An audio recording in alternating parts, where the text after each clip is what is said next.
Sister Mary woke up to find herself trapped in a cramped, dark coffin. There was a box of matches, which she used to observe her surroundings. Sounds from outside indicated that the coffin was being buried deep underground, and Sister Mary was buried alive. Going back a few minutes, Sister Mary had sneaked into someone's room to steal a bunch of keys to unlock the gate. She tried her best to avoid making any noise, then frantically ran outside. Immediately, masked figures approached to capture Sister Mary. Terrified, she tried each key to unlock the gate, but forgot there was still a chain lock. Sister Mary struggled through the narrow gap in the door. Just when she thought she had succeeded, a mysterious figure grabbed her leg and twisted it. The outcome is well known. Today, let's take a look at a film that was released in 2024, The Blood Convent. The protagonist, Sister Cecilia, faces some difficulties upon arriving at a convent in Italy. Everything eventually turns out alright, and she is picked up at the airport by a man named Enzo and taken to the convent. There, Cecilia is warmly welcomed by the Mother Superior. The Mother Superior then asks Sister Isabel to take Cecilia to her room and give her a tour of the convent. Isabel seems uncomfortable with this request but is forced to comply. The convent was founded in 1632, on top of a catacomb. Upon reaching Cecilia's room, Isabel explains that their work is very demanding, both physically and mentally. The convent is like a retirement home for elderly nuns nearing the end of their lives. Isabel advised Cecilia to think carefully before making her vows that night. She suggested Cecilia should refuse and leave. She would still be forgiven by God. However, Cecilia expressed her belief that God had prepared her fully. Cecilia also met and befriended Sister Gwen, who had a friendly and somewhat rebellious personality. That evening, she made her vows, kissing the ring on Cardinal Franco's finger, becoming a nun. After the ceremony, Cecilia spoke with Father Tedeschi, who had invited her. Cecilia revealed that when she was 12, she nearly drowned in a frozen lake. Her heart even stopped beating for 7 minutes. But ultimately, a miracle happened. This helped her believe that God saved her for a purpose. Father Tedeschi also shared a little about his past work in science and biology. Finally, he chose to serve God. Later, Cecilia entered the chapel after hearing someone crying inside. She approached to investigate and found a nun lying on the floor, whispering something. Worried, Cecilia asked if she was all right. However, what appeared next terrified Cecilia. The nun's face was covered by a dark red cloth. Before she could understand what was happening, the Mother Superior appeared, startling Cecilia even more. Ignoring her questions, the Mother Superior showed her the relic of the Holy Nail, saying that Saint Helena had brought it back from Jerusalem. Cecilia was utterly astonished to see it with her own eyes. Then, suddenly, she felt dizzy and fainted. The next day, Cecilia went to confession, claiming that her collapse the previous day was due to drinking too much alcohol. However, Cardinal Franco remained silent and stared at her. Then he recoiled and disappeared into the darkness in utter mystery. Before Cecilia understood what was happening, an arm broke through the wall from behind and pulled her in. Cecilia found herself lying on a table, facing 5 mysterious figures with red cloths covering their faces. One raised a knife and plunged it straight into Cecilia. She recoiled and escaped the nightmare. Before she could fully recover, Cecilia heard heavy breathing again. When she looked up, she saw the shadow of an elderly woman standing in a corner of the room. But when she turned on the light, there was no one there. The sun rose, and the nuns began a new day full of energy. After eating, they started working. Cecilia received detailed instructions so that she could integrate with everyone. But she still didn't understand why Isabel kept staring at her. That evening, after praying, Cecilia went to bed. She didn't notice a shadow beside her, along with a sharp pair of scissors.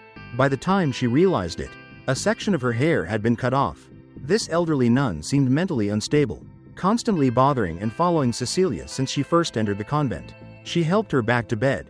As she was about to leave, Cecilia noticed that the woman had 2 large cross-shaped scars on the soles of her feet. She told Gwen about this the next day, but Gwen didn't seem too bothered. Then Gwen told Cecilia her story, explaining why she decided to come to this convent. When Gwen broke up with her boyfriend on bad terms, she joined a support group, and there were some nuns there. Gwen thought those women had very good lives. She had a place to live, a job, and nothing to worry about. Suddenly, Cecilia felt unwell and vomited. After a health check, while resting in a chair, she saw a mysterious figure with a veiled face wandering outside. Suddenly, a crow swooped down and struck the glass. The Mother Superior approached and asked Cecilia to follow her. She entered a room where Cardinal Franco, Father Tedeschi, and Dr. Callo were waiting. They asked her to sit down. and Cardinal Franco, visibly angry, questioned her about any relationship with a man before coming to the convent. Cecilia insisted she had never done such a thing. After repeatedly asking the same question, and seeing her unwavering resolve, those present revealed that she was pregnant. Cardinal Franco declared that the child had been conceived without sin, and that everything had been blessed by a miracle. Cecilia asked why God had chosen her. Father Tedeschi said this was precisely why she was saved by God at the age of 12. Now, the people in the convent see Cecilia as the next Virgin Mary. But Gwen is extremely worried about her friend. Meanwhile, Isabel harbors intense hatred for Cecilia. During the second trimester of her pregnancy, Cecilia was still suffering from morning sickness and noticed she had lost teeth.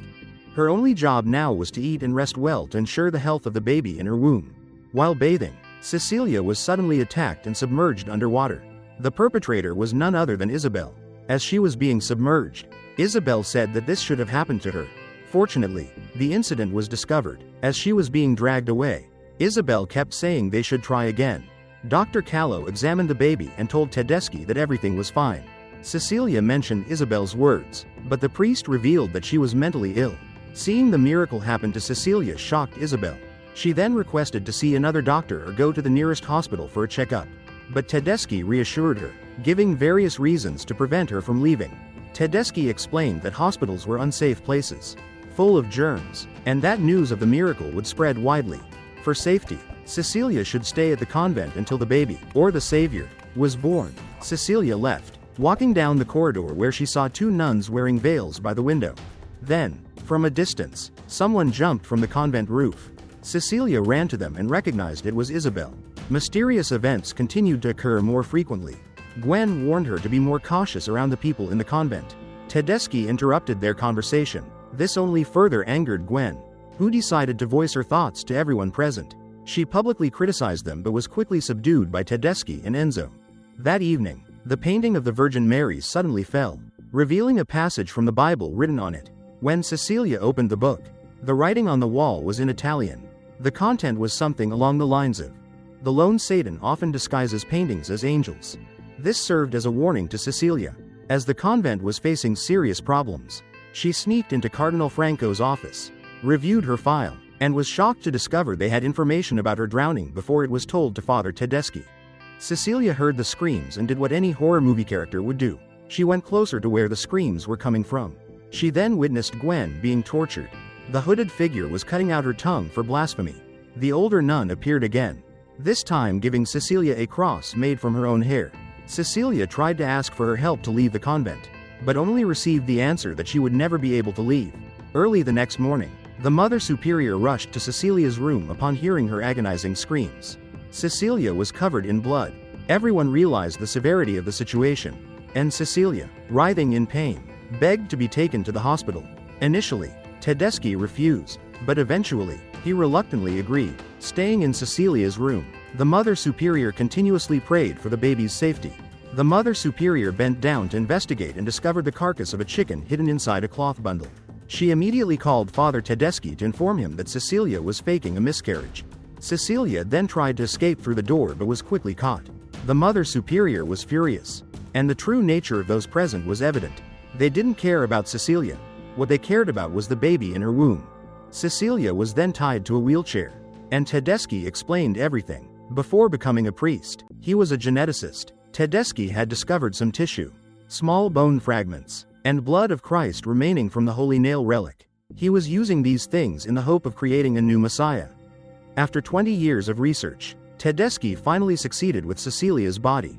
He then took her to a room, and together with Enzo, they nailed a cross to the sole of Cecilia's foot. Once finished, they pushed her back to her room, leaving her there in pain, unable to walk normally due to the wound. Towards the end of her pregnancy, Cecilia met Cardinal Franco, questioning him about when he had targeted her and what would happen if the plan succeeded. As she asked, Cecilia noticed something was wrong with her fingernail and pulled it out. Returning to the conversation, Cecilia asserted that these actions were not God's will. Cardinal Franco challenged her, saying, if it wasn't God's will, then why didn't he stop it? A few days later, Cecilia's pregnancy was monitored by Dr. Callow via ultrasound. While he was away, the Mother Superior excitedly sat down to watch. While the Mother Superior was distracted, Cecilia grabbed the crucifix from the shelf and struck her on the head.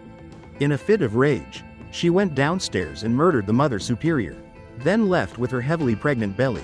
Cecilia's water broke, signaling the imminent birth of the baby. Using the same method, she attacked Cardinal Franco from behind. Despite his resistance, he was eventually strangled to death. Dr. Callow witnessed this and fled in fear. Cecilia retrieved the Holy Nail relic and went to Tedeschi's laboratory, where she found a can of ethanol. She decided to use it to burn everything. But the priest appeared just in time. He didn't dare approach because he saw the lighter in her hand. Tedeschi said that Cecilia's death at this moment wouldn't solve anything, as he would find another girl to replace her. Cecilia suddenly experienced abdominal pain, giving the priest an opportunity to take advantage of the situation. The girl didn't give up. She managed to close the door just in time, but Tedeschi grabbed her hair. Seeing the ethanol spilling out the door, Cecilia cleverly threw a lighter at it. The flames flared up, accompanied by the priest's screams. Just when she thought he was dead, Cecilia heard the sound of a fire extinguisher being sprayed. Tedeschi put out the fire and rushed out to continue attacking her. Cecilia fled, then descended into the crypt beneath the monastery. It was like a labyrinth. Cecilia tried her best to avoid being discovered. She was also terrified when she saw Gwen's body thrown down there. After many attempts, Cecilia found an exit but was caught by Tedeschi. He restrained her and decided to cut open her abdomen to take the baby. At this point, Cecilia took out the relic and stabbed the priest in the neck. Finally, Cecilia escaped the convent, and at that moment, she collapsed to give birth. However, the newborn baby emitted terrifying growling sounds. Cecilia bit off the umbilical cord herself, then found a large rock to finish off the hideous creature. The movie ends here. Thanks for watching and see you in the next video.